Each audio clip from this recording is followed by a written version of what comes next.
TV Batuíra Portugal. Para lá do amanhã. Espírito, perispírito e alma.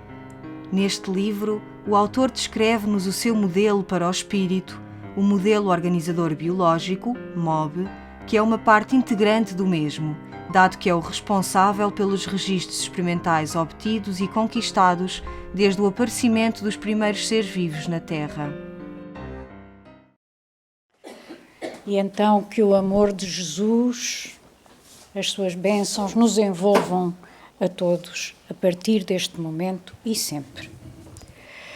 Hoje, como podem ver, vamos dar assim uma passagem pelas bases do Espiritismo.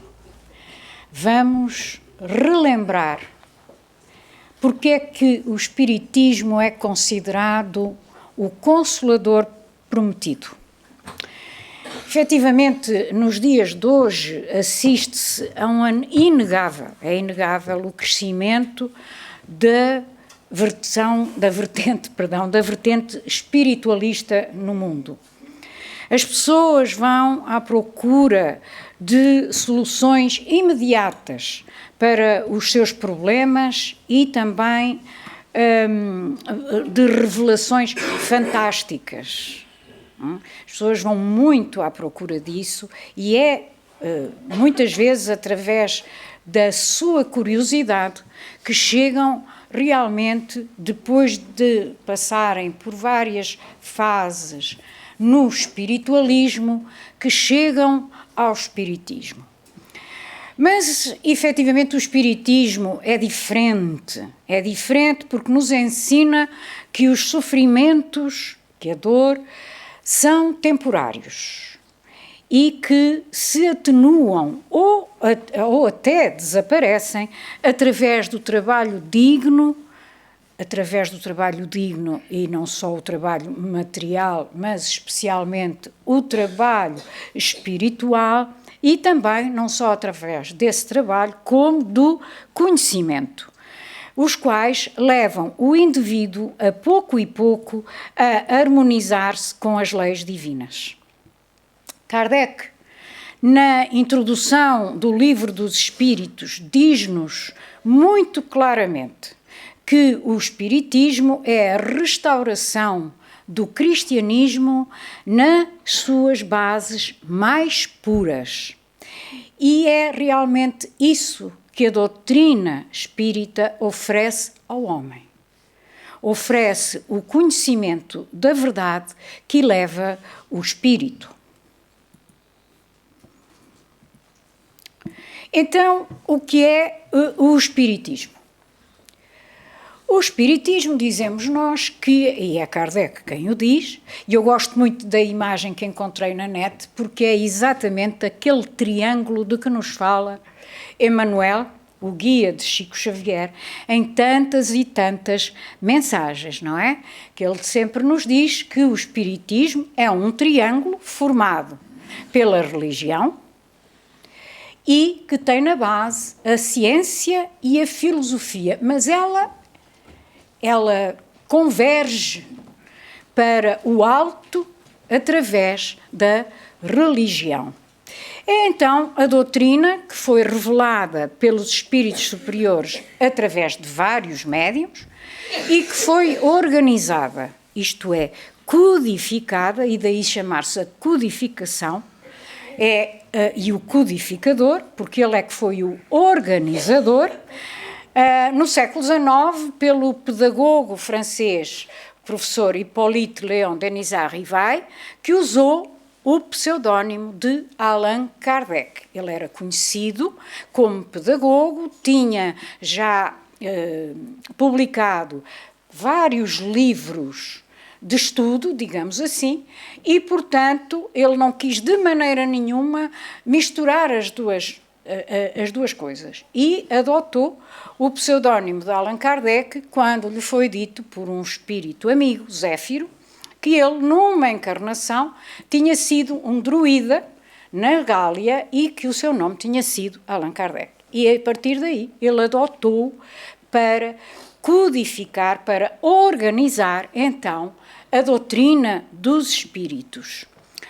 E é por isso que ela é, ao mesmo tempo, ciência, filosofia e religião. Ela é ciência porquê? Porque estuda, à luz da razão e dentro dos critérios científicos, os fenómenos mediúnicos, isto é, os fenómenos provocados pelos espíritos e que não passam de factos naturais.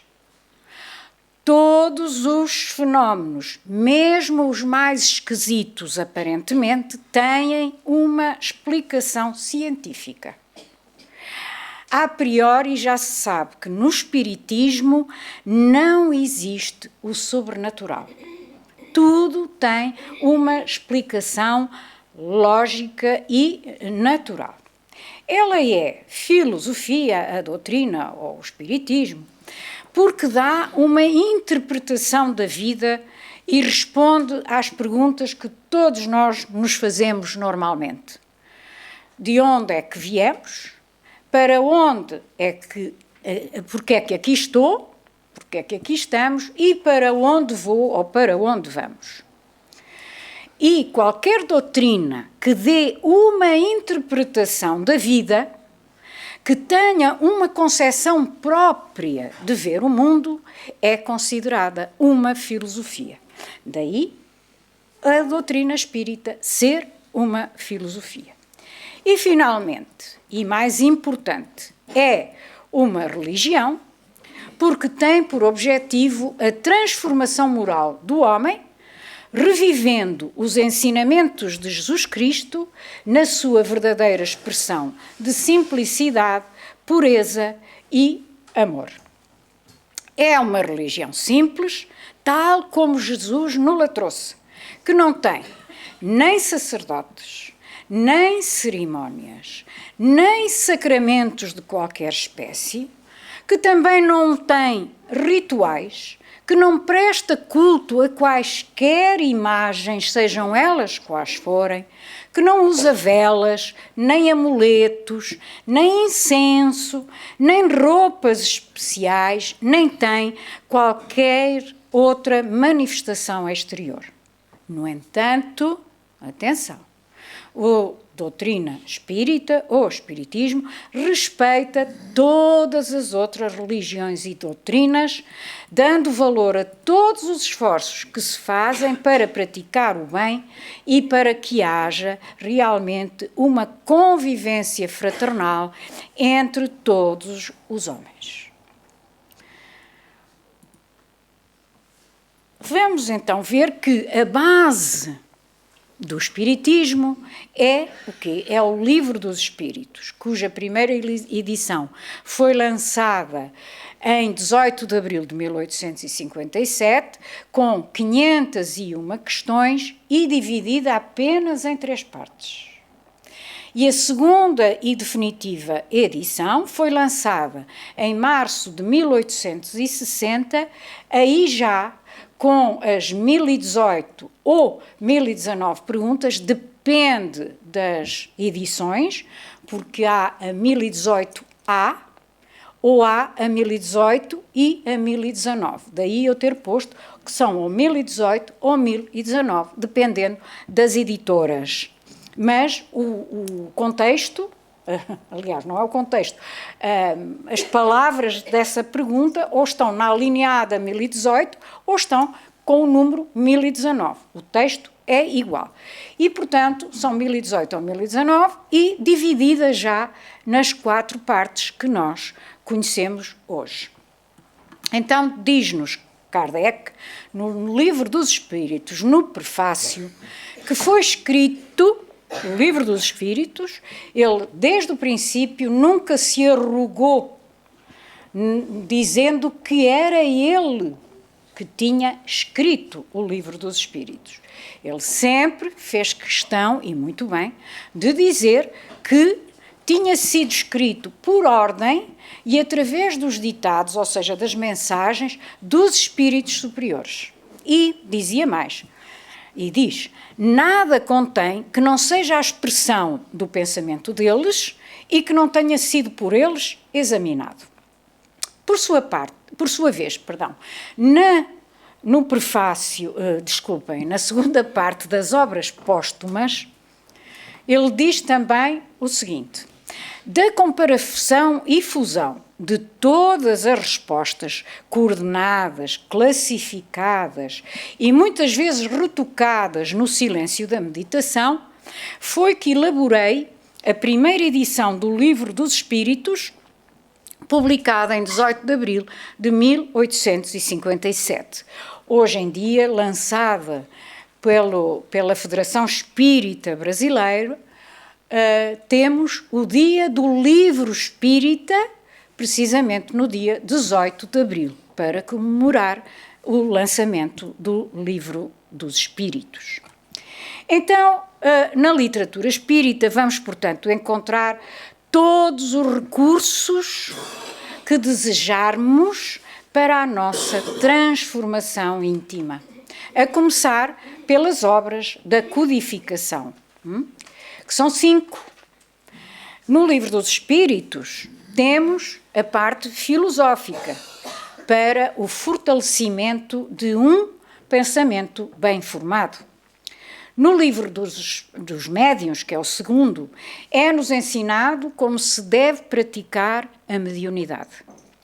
No Evangelho segundo o Espiritismo, temos o roteiro para um comportamento cristão.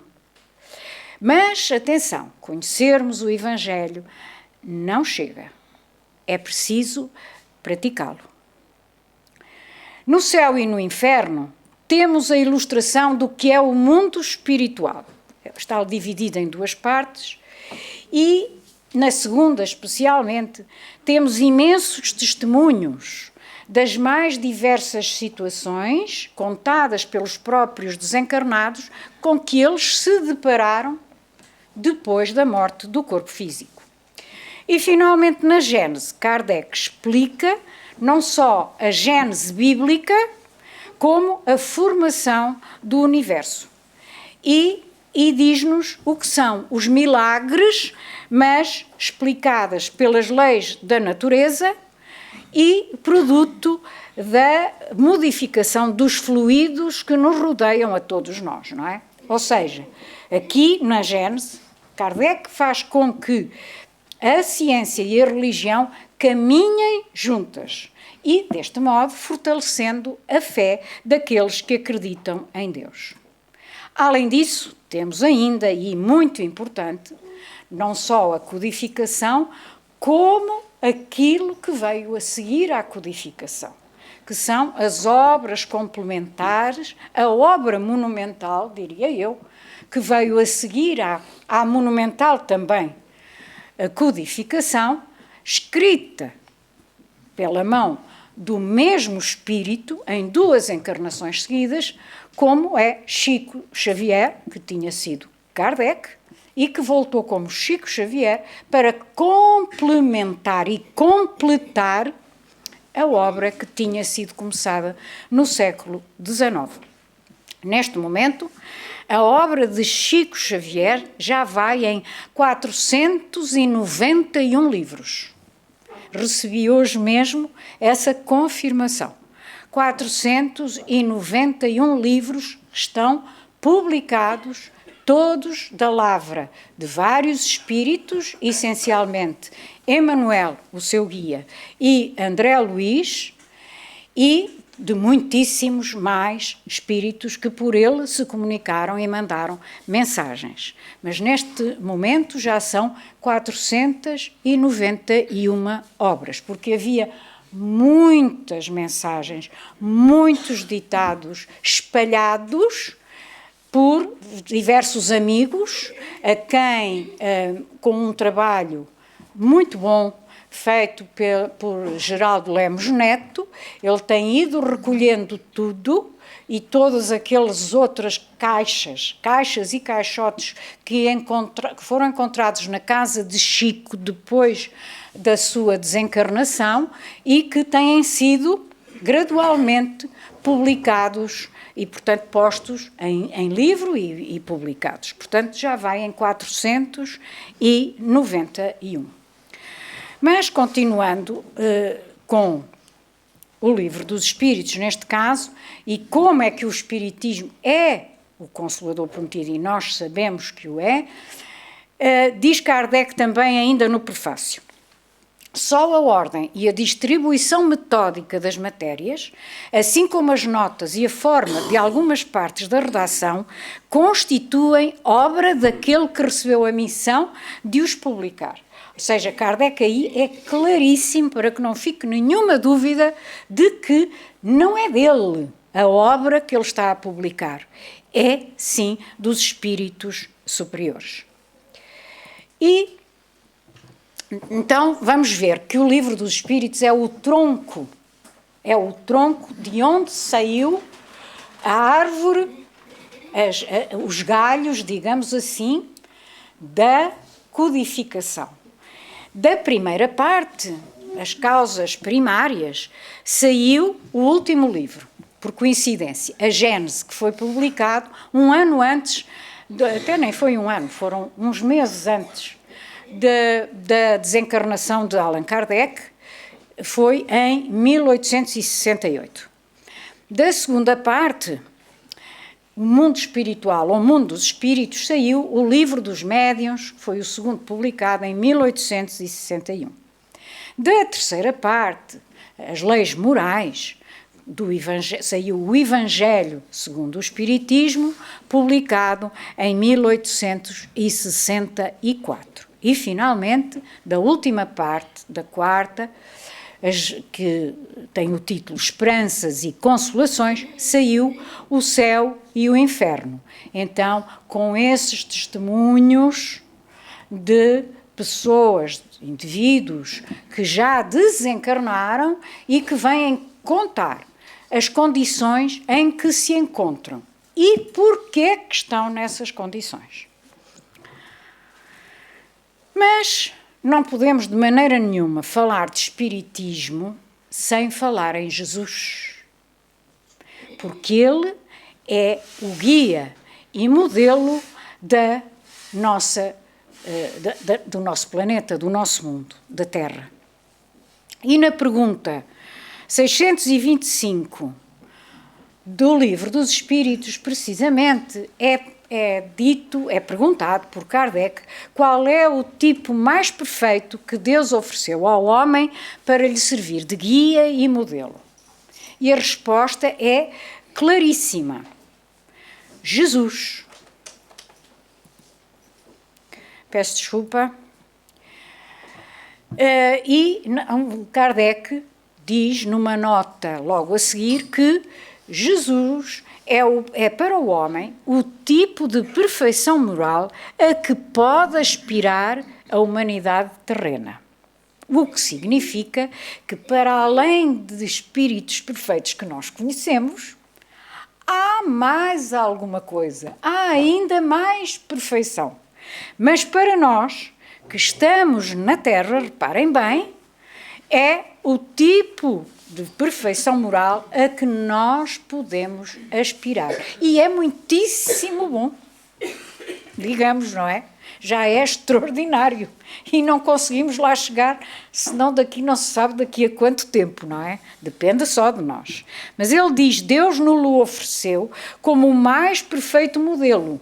E a doutrina que ele ensinou é a mais pura expressão da sua lei, porque ele foi o ser mais puro que já pisou a terra.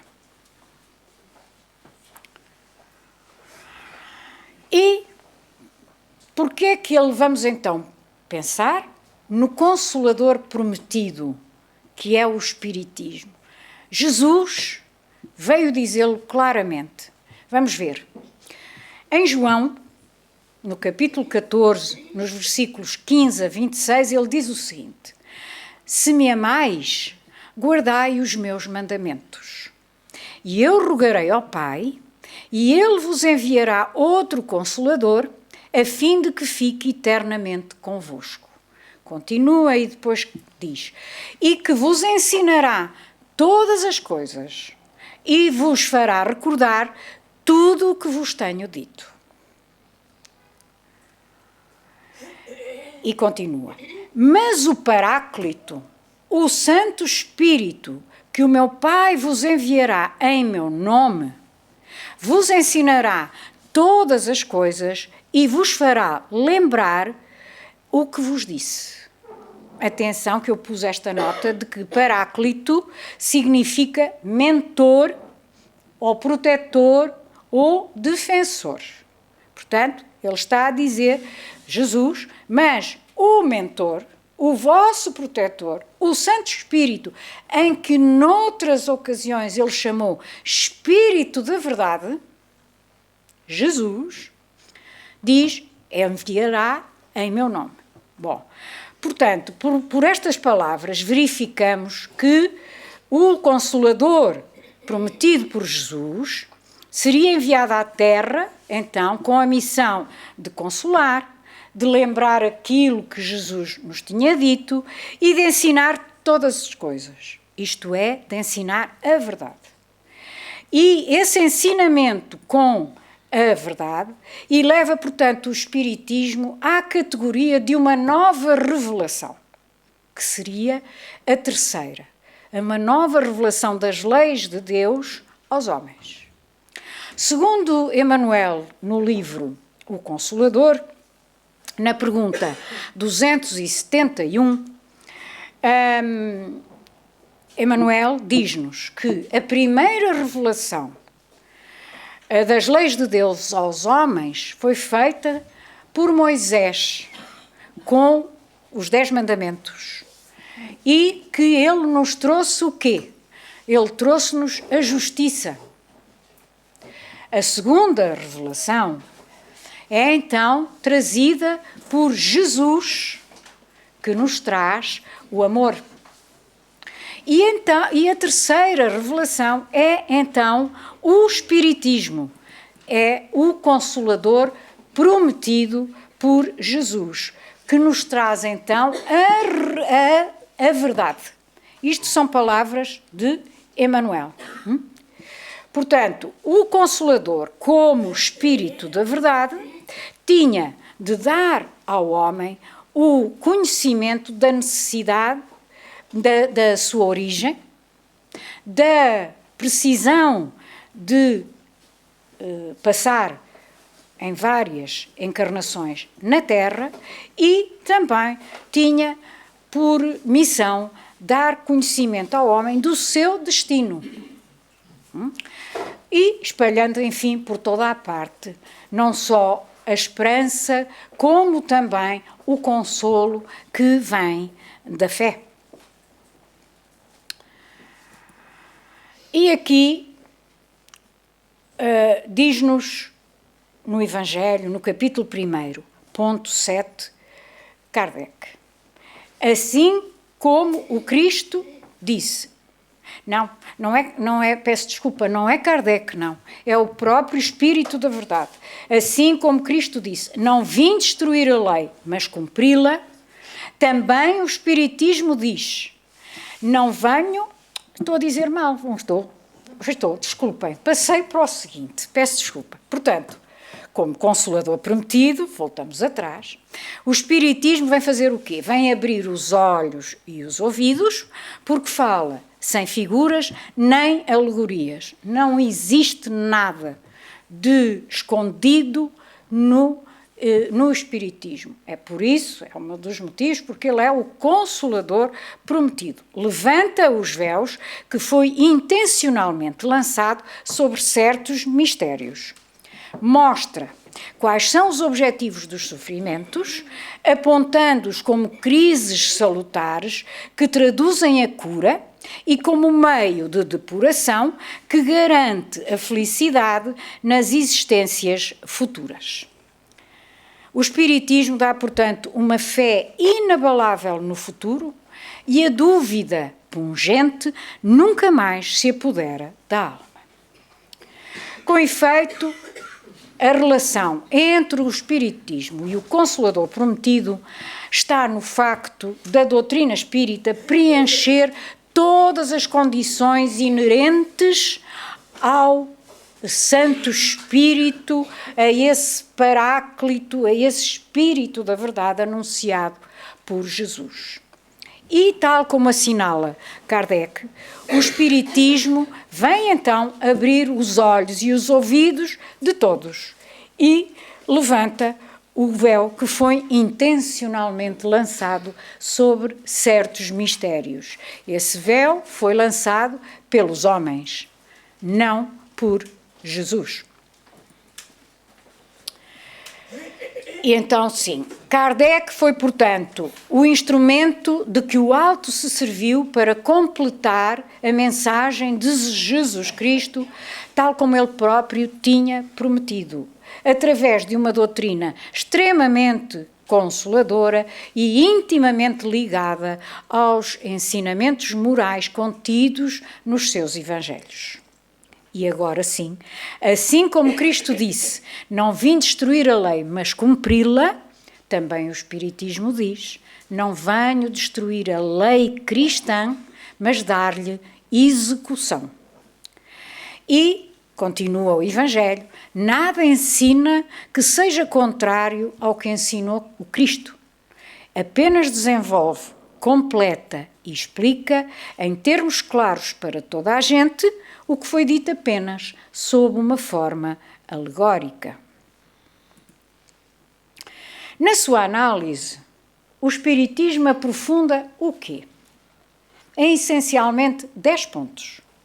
A existência de Deus, a pluralidade dos mundos habitados, a origem e destino do espírito, o homem integral, que já vamos ver o que é, a vida depois da morte, ou o mundo espiritual, a reencarnação, ou a pluralidade das existências, a relação dos homens com os espíritos, também vamos ver já, as leis divinas ou naturais, que são as leis morais, a vida futura e a lei do progresso ou da evolução.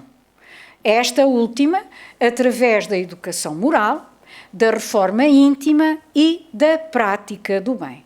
E tudo isto se pode resumir numa das divisas máximas do Espiritismo. Fora da caridade não há salvação. Então agora vamos, uma a uma, dar uma brevíssima, porque tem mesmo que ser, não é? Uma brevíssima passagem por cada um destes pontos. Primeiro, a existência de Deus. Diz-nos logo a pergunta número 1 do Livro dos Espíritos, quando é perguntado por Kardec o que é Deus, não é quem é Deus, é o que é Deus, é-nos dito logo, a resposta é que Deus é a causa primária ou primeira de todas as coisas. E, portanto, Ele é o Pai e Ele é o Criador. E Jesus é apenas, mas não só, não é? Apenas e é muitíssimo, mas é apenas, Jesus não é Deus, é um dos filhos de Deus. É um dos Cristos do universo. No universo há milhares de Cristos. Um deles é o nosso Jesus. Quando os Cristos têm por missão, que lhes é dada pelo Pai, por Deus, de serem os mentores, os guias de um ou mais planetas, e no caso de Jesus nós sabemos que ele é o guia não só da Terra, mas também de mais outros 4 planetas, embora no planeta, no sistema solar seja só da Terra. Portanto, há muitos Cristos e cada um deles é guia de um ou vários planetas. Portanto, Jesus não é Deus, que fique isso muito claro para quem tem ainda dúvidas.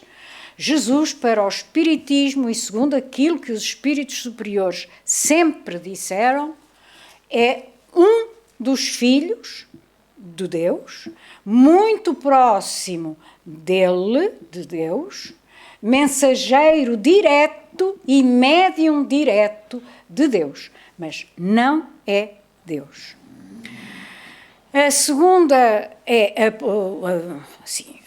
a pluralidade dos mundos habitados, que são os mundos que circulam no espaço infinito e que oferecem aos espíritos que neles encarnam moradias correspondentes ao seu adiantamento, ou seja, ao progresso, à evolução que cada um de nós tem.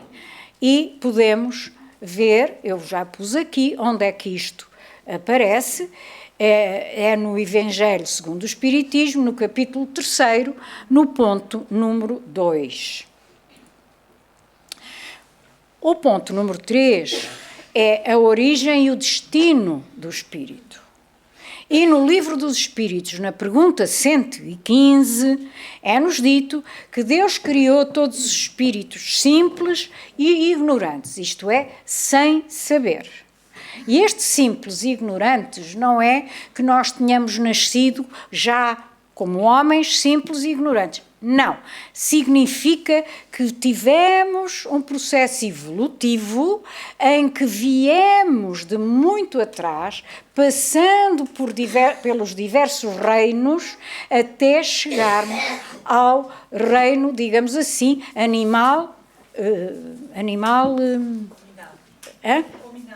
Exatamente, ao reino hominal, ou animal racional, que era isso que eu queria dizer. E é isso que significa termos sido criados simples e ignorantes, ok? A cada um, continua a espiritualidade, deu determinada missão com o fim de esclarecê-los e de os fazer chegar progressivamente à perfeição. E, mais adiante, continua a resposta à pergunta 115, nesta perfeição é que eles encontram a pura e eterna felicidade. O ponto número 4 é, então, o homem integral. E o que é isto do homem integral?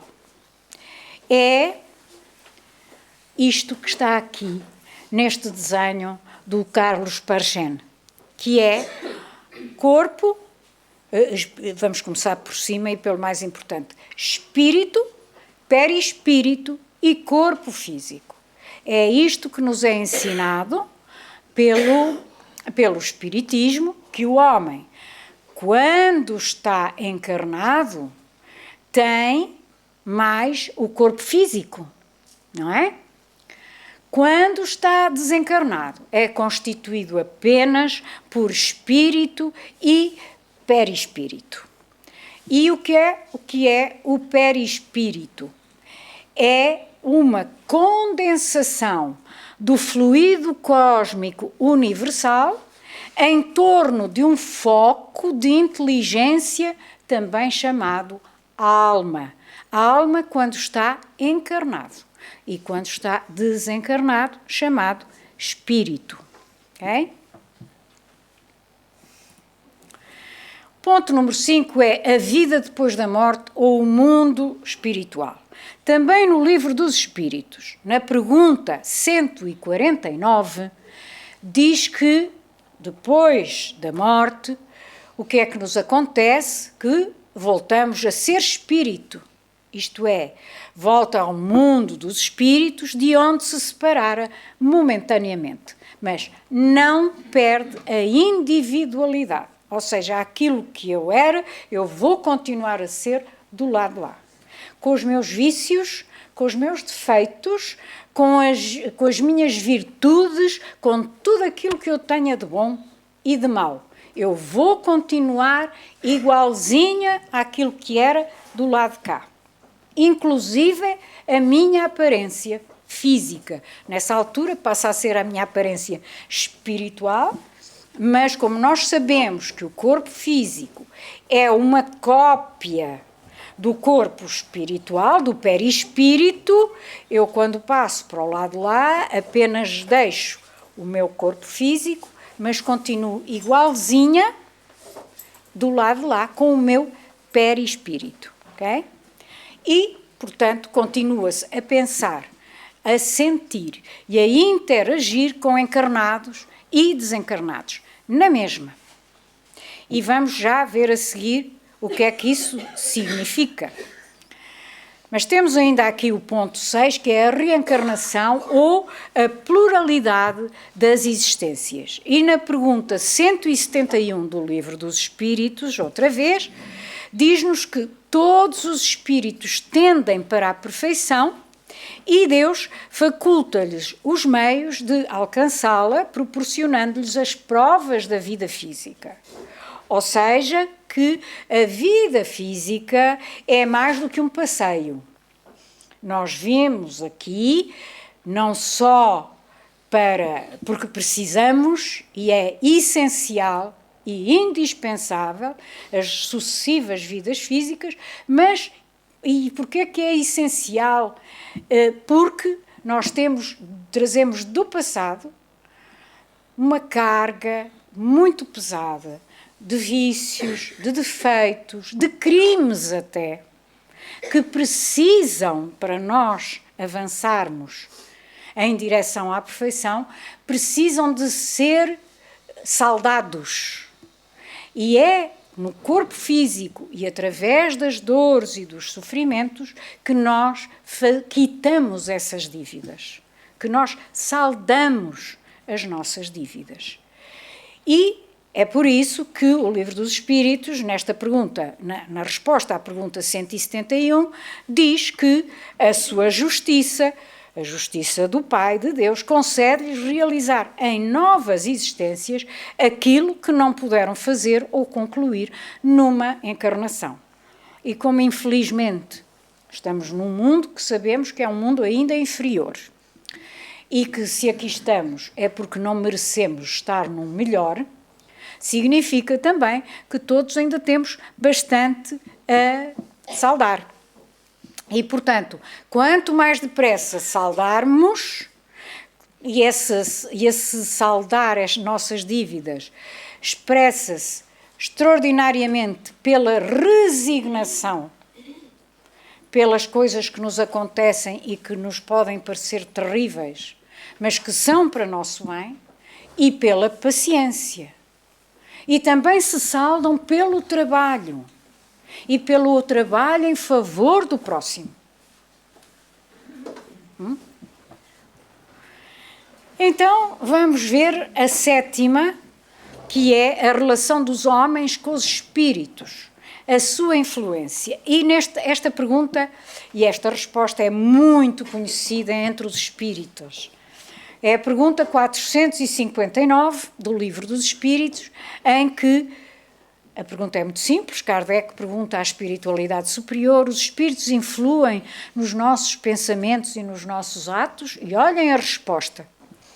Muito mais do que pensais. Influem a tal ponto que quase sempre, são eles que vos dirigem. E nós, coitadinhos de nós, até julgamos que somos nós próprios. Mas muitas vezes somos guiados por aqueles que estão ao nosso ouvido ali, faz aquilo, e nós a não querer fazer. Mas faz, não sejas parva, mas porquê é que não has de fazer? Então, se os outros fazem, porquê é que tu não has de fazer? Não é? Esse tipo de coisas. Portanto, isso tudo são influências espirituais. E também, neste mesmo ponto, há as influências espirituais e há a mediunidade. Atenção que esta influência espiritual, no fundo, é mediunidade também, mas é mediunidade de intuição. Eles estão-nos a intuir, que é o primeiro degrau, e diz a espiritualidade que é a forma mais pura de mediunidade, é a intuição, que era aquilo que Kardec era. Kardec era médium intuitivo. E, efetivamente, tinha intuições, mas ele era um apóstolo do Cristo. Não é? E, portanto, é muito diferente de nós que estamos aqui a começar a aprender. Mas isto para dizer que o intercâmbio mediúnico faz também parte, então, da relação dos homens com os espíritos, e é importante. E eu trago-vos um texto do Apocalipse, em que se nota muito claramente a mediunidade. Já sabem que o Apocalipse foi escrito por João, não é? E diz assim: eu fui arrebatado em espírito no dia do Senhor, e ouvi uma grande voz, como uma trombeta que dizia: o que vês, escreve-o num livro e envia-o às 7 igrejas. Quando o vi, mais adiante diz João, quando o vi, caí a seus pés como morto. E ele pôs sobre mim a sua destra, dizendo: não temas, eu sou o primeiro e o último. Ou seja, aqui vê-se claramente a mediunidade ostensiva, neste caso, de João Evangelista. Temos também, no ponto número 8, as leis divinas ou naturais, que são as chamadas leis morais e que fazem a terceira parte do livro dos Espíritos. Então, como falámos atrás, a primeira revelação foi-nos trazida por Moisés, com o Decálogo. Ele trouxe-nos, então, as leis divinas, a justiça, que nos vem dizer o que devemos fazer. A segunda revelação é Jesus, com a sua vida, o seu sacrifício incomensurável, que nos trouxe o amor divino, os seus exemplos maravilhosos, isto é, trouxe-nos o amor e como temos que fazer.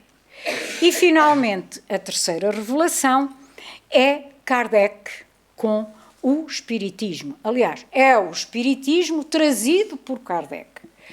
E ele, então, trouxe-nos a verdade divina. Isto é, porque é que devemos fazer? E essa verdade vem nos dizer exatamente isso. Porque é através dela que podemos progredir. Conhecendo a verdade, ela vos libertará. Então temos 10 leis morais: adoração, lei do trabalho, reprodução, conservação, destruição, sociedade, progresso, igualdade, liberdade e justiça, amor e caridade. E destas 10, é-nos dito também na pergunta 648 que a mais importante é esta última, a lei de justiça, amor e caridade, por ser a que proporciona ao homem o poder progredir mais na vida espiritual, visto que ela resume todas as outras.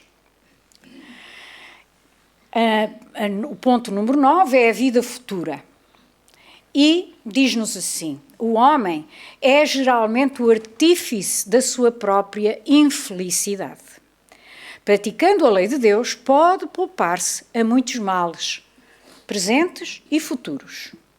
As consequências que se vão dar na vida futura daquilo que de mal fizermos hoje decorrem da responsabilidade dos nossos atos. A cada qual, segundo as suas obras, já lá dizia Mateus no seu Evangelho. Ou seja, nada, mas absolutamente nada fica por pagar.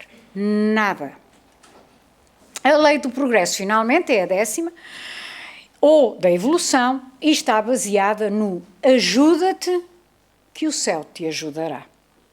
É, portanto, o princípio da lei do trabalho e, por conseguinte, da lei do progresso, porque o progresso é filho do trabalho, visto que este põe em ação as forças da inteligência. Vamos andar mais depressa? Então, segundo afirmam os próprios espíritos superiores, o espiritismo é o Consolador prometido por Jesus e, de facto, ele preenche integralmente as condições mencionadas na promessa de Jesus, visto que, em primeiro lugar, procura lembrar-nos daquilo que Jesus ensinou. Segundo, ensina-nos muitas coisas que o Evangelho não pôde explicar adequadamente. E, em terceiro lugar, consola e conforta os que sofrem ao mostrar-lhes a causa e a finalidade dos sofrimentos humanos.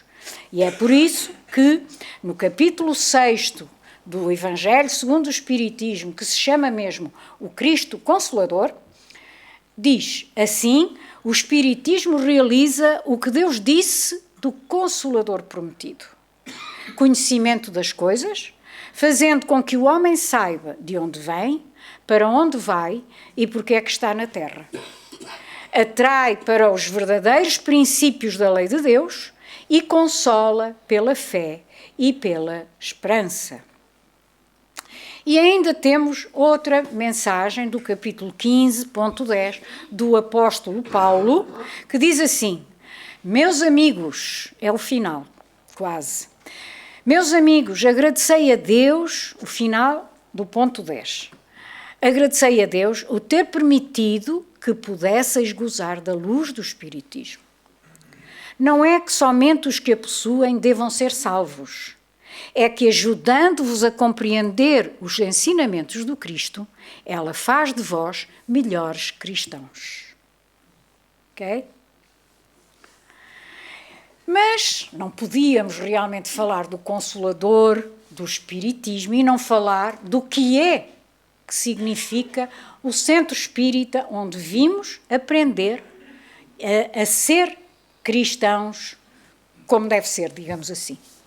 Então, o centro espírita é templo, é escola, é oficina, mas também é hospital e lar. Vamos ver? É templo, porque é onde se exercita o amor a Deus, praticando a oração conjunta e o estudo. É escola, porque é um local de aprendizagem, de crescimento, de troca de experiências e de construção em conjunto, com união, da nossa evolução. E é oficina, porque é onde se exerce o trabalho como meio de evolução e crescimento, aprendendo a prática do bem, do amor e da caridade através de todas as atividades da casa. É o hospital, porque todos nós somos doentes da alma. E todos nós precisamos do centro espírita, que é onde nos são diagnosticadas, tratadas e até curadas as chagas da nossa alma, do nosso perispírito, que são as que provocam os desajustamentos físicos, mentais e até sociais do homem. E além disso, eu acrescentei que é também um lar para todos nós, porque é nele que nos vamos reunir à nossa família espiritual. Porque é onde recebemos o afago fraternal da grande família universal que está do outro lado. E é, portanto, o nosso abrigo e um porto seguro. Agora vamos ver, desculpem. Irmãos, diz-nos Emmanuel, e vamos terminar com esta, para que fique bem gravado em nós, o que é o Espiritismo. Diz-nos Emmanuel neste livro, a mensagem é de 1939, mas depois foi passada para este livro Doutrina e Aplicação. E diz assim: irmãos, lembremo-nos sempre de que o Espiritismo, visto, pode ser somente fenómeno. Ouvido, pode ser apenas consolo. Vitorioso, pode ser somente festividade. Estudado, pode ser apenas escola. Discutido, pode ser somente sectarismo. Interpretado, pode ser apenas teoria. Divulgado, pode ser somente movimentação. Sistematizado, pode ser apenas filosofia. Observado, pode ser somente ciência. Meditado, pode ser apenas doutrina. Sentido, pode ser somente crença. Não nos esqueçamos, porém, de que espiritismo aplicado é vida eterna com eterna libertação. A codificação trouxe ao mundo uma chave gloriosa, cuja utilidade se adapta a numerosas portas. Escolhamos, com o apóstolo que hoje recordamos, Allan Kardec, o caminho da aplicação: trabalho, solidariedade e tolerância. Trabalho, solidariedade e tolerância. De coração elevado a Jesus, não temos por agora divisa mais nobre a recordar: viver na fé consoladora. Espiritismo é sol, brilhai na sua luz. Mé Manuel, muita paz, muito obrigada.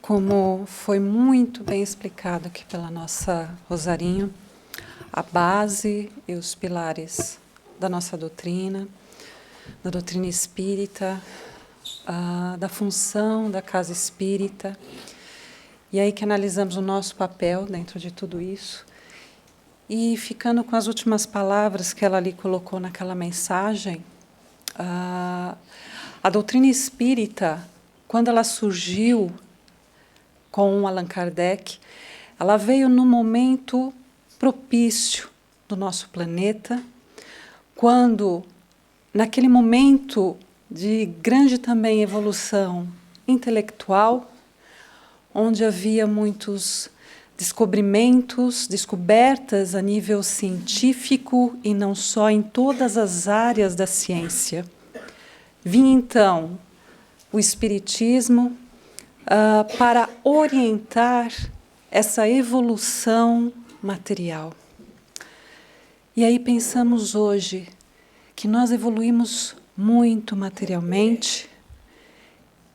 O que fazemos, qual a utilidade que damos a toda essa intelectualidade? E que olhamos para o mundo hoje, que o que mais precisamos é de amor e de paz em todos os corações. Vemos que evoluímos muito em todos os países, grandes avanços, mas que precisamos que o homem espiritual, ficou não parado, mas evoluiu mais devagar. E que hoje a situação planetária, as dificuldades pelas quais passamos hoje, é devido a essa falta de avanço maior espiritual, para aproveitarmos mais tudo que temos em mãos. Uma companheira, certa feita, nos disse que consolador, se formos separar essa palavra, é consolador.